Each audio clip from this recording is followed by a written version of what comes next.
புகார் அளிக்க வந்தவரின் நகைகளை வாங்கி அடகு வைத்த மகளிர் காவல் நிலைய ஆய்வாளர் சஸ்பெண்ட் செய்யப்பட்டுள்ளார்.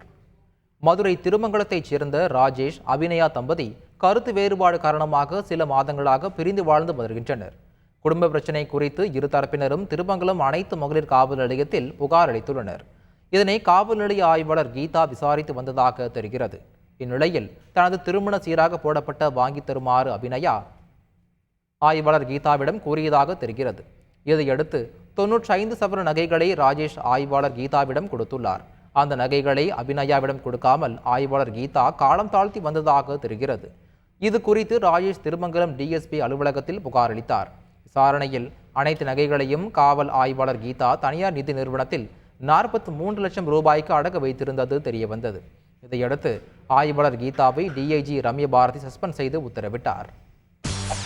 ட்ரெண்ட உங்க ஃப்ரெண்ட் ஆக்கிக்கோங்க. யூடியூப்ல 1 கோடி சப்ஸ்கிரைபர்கள் கொண்ட உங்கள் தந்தி டிவியோட இணைந்திருங்க.